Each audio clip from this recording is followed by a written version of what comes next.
After a week of unprecedented devastation, thousands of homes destroyed and lives lost. Entire towns decimated, but little comfort for the residents of Detroit. The resort town's completely gone. Even the town's fire trucks melted. Across the West, overwhelming loss, heartache, and for so many, fear that with the fire season just beginning, the worst is yet to come. And taking a tragic toll, the magnitude of which is still unknown. Never in the American West has so much burned so quickly or so destructively. Never in the American West has so much burned so quickly or so destructively. Fueled by dangerous winds. This morning, police say the fires that tore through the towns of Talent and Phoenix, Oregon, destroying about 1,000 homes and killing 5 people, were intentionally started. We were able to locate evidence and determine that this individual is likely the cause of the fire. Michael Gerard Bakela was charged with 2 counts of arson and multiple counts of criminal mischief. This was a week of extremes, record-shattering heat, bone-dry humidity, and powerful winds. Where blowtorch winds sent wildfires racing anew today. Entire communities were wiped out. It's been pretty calm here all day, but all it takes is a little bit of wind, and then this. Block after block, leveled. This is how a neighborhood in Phoenix, Oregon looked until it was obliterated. In Berry Creek, California, the so-called Bear Fire came through so fast it overran a fire station. 2 trucks still inside. This used to be a beautiful lakeside community with homes nestled in the woods, and now you look everywhere. There's destruction. The homes here have been incinerated. He left no doubt about the culprit. This is a climate dam emergency. This is real. This is the perfect storm. It is happening unprecedented ways. Another governor making multiple disaster tours, Washington's Jay Inslee. California, Oregon, and Washington, we are all in the same soup of cataclysmic fire. And these are conditions that are exacerbated by the changing climate that we are suffering. With our crane camera, I want to show you this world of pink laid down around me, and still it did nothing to stop the progress of that fire, which incinerated entire neighborhoods, entire developments here. The debate is over around climate change. With all of your research, what's the sort of big takeaway about how these fires interact with our homes? I think the biggest takeaway is to just realize that wildfires and wildland fires in general are a natural phenomena. While they are natural phenomena, them burning down homes doesn't necessarily have to happen. It's a guided tour through hell. And you're looking at a scene that is probably reminiscent of hell. The devastation looks and feels apocalyptic. Looks like a bomb went off. While houses on the ground explode into fireballs. And there are things that a homeowner and property owners can do to make their building and homes wildfire resistant. So if it's not the wall of flames that's burning down most of the homes, what is burning down most of the homes? So if it's not the wall of flames that's burning down most of the homes, what is burning down most of the homes? What is burning down most of the homes? Just going from a house to a pile of ash. As you can see around me here, this property is a prime example of what creating a defensible space should look like. They kept the grass cut and the trees trimmed, but still, it wasn't enough. Climate scientists point to human behavior, namely burning of fossil fuels, including coal and oil, for increased temperatures that decimate forests and make them prone to burn. The scenes and sickening air underscore for many that the climate is in crisis. Washington's Governor Jay Inslee. I think we have to start thinking there are more climate fires because that's what creates the conditions that makes them so explosive. High winds acting like natural kerosene. This is real. One last question for you, Jeff. We heard California Governor Gavin Newsom talking about how these fires are linked to climate change. To anybody out there who still doubts that or thinks that those remarks are political, what do you have to say? But with that said, it would be disingenuous to not say that, yeah, this has something to do with, the human error or intentional human folly, if you will. There's some of that because fires just don't start. That it just doesn't self-combust. I mean, it would have to be like if it was arson, it would take an army of people to do this. Because the distances and time, and each one's a few miles wide. Each one's a couple miles wide. 1, 2, 3, 4, 5, 6, 7, 8, 9, plus half the state. I mean, this fire that just spread is absolutely unbelievable.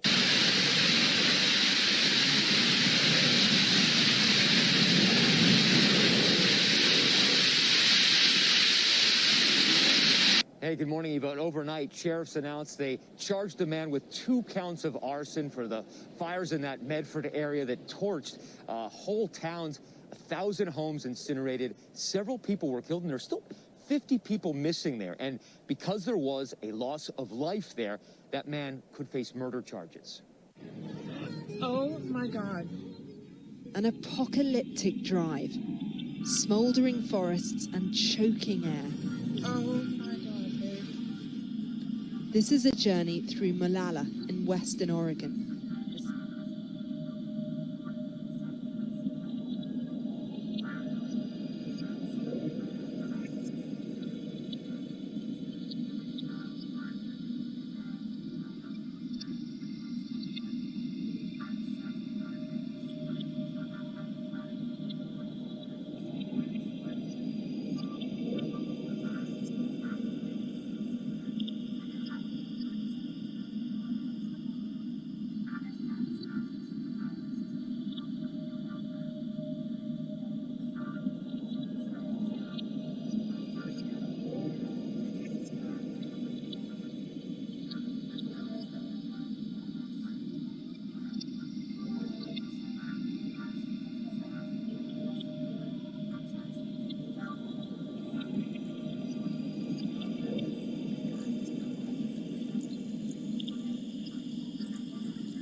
Saying the cause of this disaster is clear. It's a climate emergency.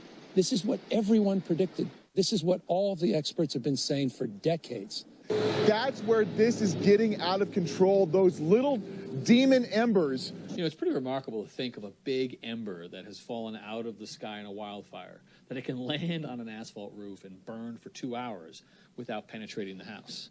Yeah, the problem typically isn't just the ember itself. It's when the ember lands into a susceptible fuel. So if we have debris like these leaves or pine needles that might accumulate either in the gutter or here in this crevice, the ember ignites that, and that's when you get the fire that creates a problem. High winds, exactly what firefighters feared most, are now hitting Southern California, fueling those out-of-control wildfires.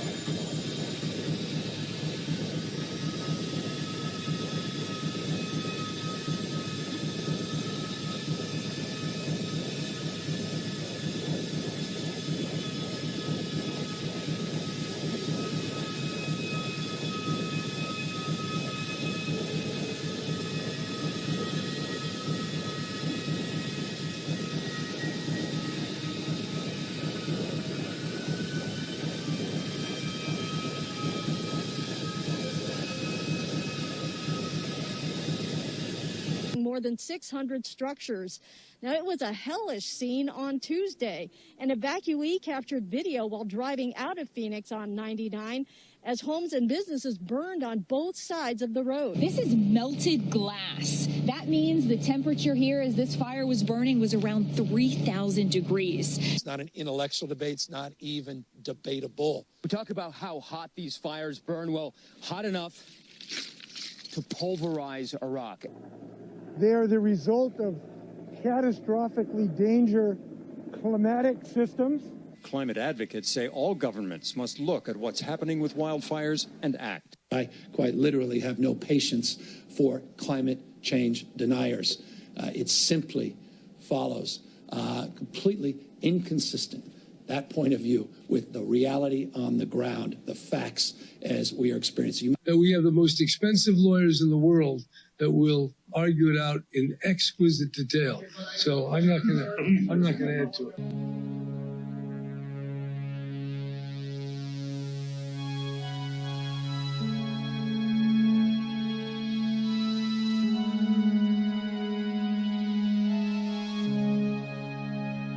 You may not believe it intellectually, but your own eyes, your own experiences tell a different story, particularly out here in the West Coast of the United States. The wreckage of their home.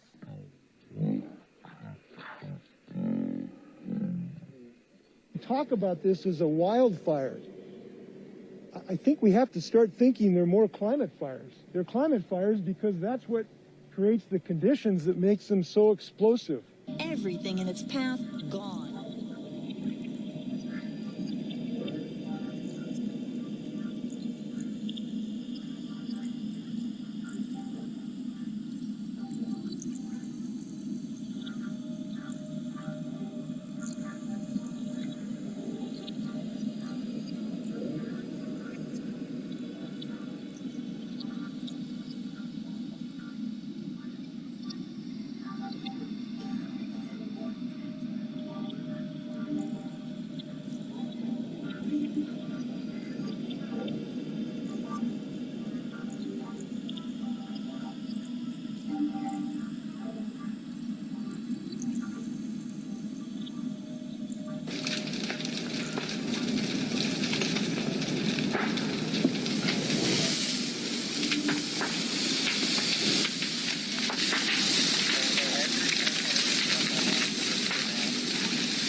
Longer term, I think we have to really think through how are we going to adjust ourselves to nature as it changes.